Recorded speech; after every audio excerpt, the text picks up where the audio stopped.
Video से हम लोग आ गए हमारे सेकंड पार्ट पर, मतलब हमारे सेकंड वीडियो को हम बिगिन कर रहे हैं।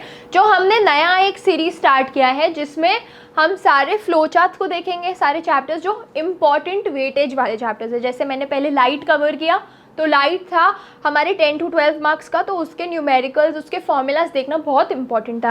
अब हम लोग हैं आर एनवायरनमेंट पे। ये चैप्टर है तुम्हारे सीधे सीधे 5 मार्क का, तो अगेन इंपॉर्टेंट है। एंड यहाँ पे सबसे पहले हमारे पास आता है इकोसिस्टम। इकोसिस्टम हमें पता है क्या होता है, उसके 2 फैक्टर्स होते हैं। एक होता है एबायोटिक फैक्टर्स एंड होते हैं बायोटिक फैक्टर्स। अब abiotic factors and biotic factors को डिवाइड कैसे करोगे कि living and non living. Biotic factors में फिर हमारे पास आते हैं प्रोड्यूसर्स जो first level of food chain या फर्स्ट लेवल होते हैं। यहाँ पे फूड प्रोड्यूस होता है, ये ऑटोट्रॉपिक होते हैं। ये नेचर में क्या होते हैं, ऑटोट्रॉपिक होते हैं, मतलब ये केपेबल होते हैं अपना खुद का खाना बनाने के। फिर आते हैं हमारे पास कंज्यूमर्स जो इन पे डिपेंडेंट होते हैं एंड कंज्यूमर्स खाते हैं प्रोड्यूसर्स का। फिर होते हैं डीकम्पोजर्स। तो डीकम्पोजर्स क्या होते हैं, ये हमारे एनवायरनमेंट में प्रेजेंट होते हैं जो सारे डेड रिमेन्स को, B it of plants B it of animals को डीकम्पोज करके, डिसइंटीग्रेट करके या डिग्रेड करके एनवायरनमेंट से हटाते हैं। अब कंज्यूमर्स के अंदर भी आ जाता है हमारा primary consumers. Producers primary consumers के एक ही टाइप है। फिर है हमारा सेकेंडरी कंज्यूमर्स जो प्राइमरी एंड कार्निवोर्स आ जाता है। यहाँ पे हमारा है प्राइमरी कंज्यूमर्स में हर्बीवोर्स जो प्लांट्स पर डिपेंडेंट होते हैं। एंड लास्ट है हमारा टर्शरी कंज्यूमर्स जो सिर्फ और सिर्फ कार्निवोरस होते हैं, सिर्फ और सिर्फ कार्निवोरस होते हैं।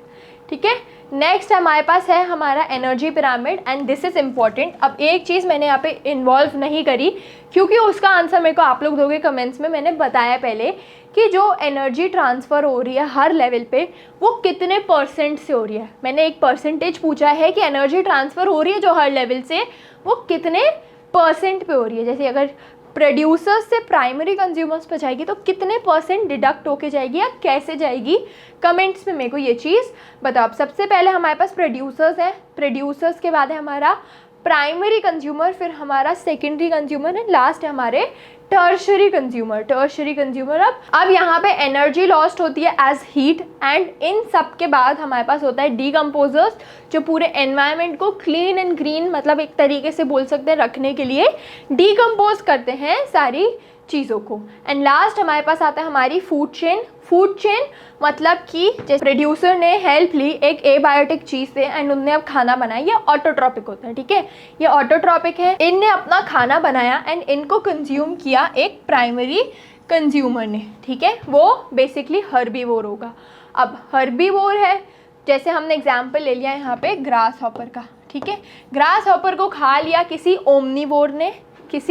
ओमनीवोर ने जो प्लांट्स भी खाएगा एंड एनिमल्स भी खाएगा। यहाँ पे माउस का एग्जांपल दिया, हम फ्रॉग भी ले सकते हैं, कुछ भी ले सकते हैं। फिर उस फ्रॉग को खा लिया मे बी किसी स्नेक ने एंड उस स्नेक को खा लिया एक कार्निवोर ने, कंप्लीट कार्निवोर ने जो सिर्फ और सिर्फ डिपेंडेंट है एनिमल्स पर। ठीक है, ये एक फूड चेन थी। अब जब ऐसी बहुत सारी फूड चेन्स कंबाइन हो जाएंगी तो वो क्या बनाती है, तो वो बनाती है हमारा फूड वेब। अब एक प्रो टिप दूँ इस चैप्टर में, तो एक सिंपल सी चीज़, जैसे तुम्हारे पास आया कि what is a food chain. ठीक है, अब तुम लोग क्या करो कि तुम्हारे पास आया फूड चेन क्या होती है, तो फूड चेन क्या करोगे कि यहाँ पे सिर्फ आप ऐसी थोड़ी सी ग्रास बना दो, फिर उसके बाद आप ग्रास हॉपर लिख दो, फिर लिख दो फ्रॉग एंड फिर लिख दो स्नेक या जो भी आपका मानो एंड फिर लास्ट में लिख दो एक ईगल। तो यहाँ पे तुम्हारी फूड चेन क्या हो जाएगी, कंप्लीट हो जाएगी। अब फूड वेब का पूछे तो मल्टीपल फूड चेन्स को ऐसे ना क्रिस क्रॉस करके कनेक्ट करके दिखा दो।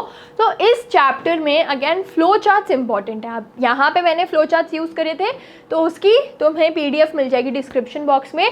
ऐसी और वीडियोस आएंगी जो तुम्हारा रिकमेंडेशन है चैप्टर का, जो तुम्हें फ्लो चार्ट्स के फॉर्म में चाहिए या फॉर्मूलाज चाहिए, तो do let me know in the comment section. Till then stay tuned and happy learning.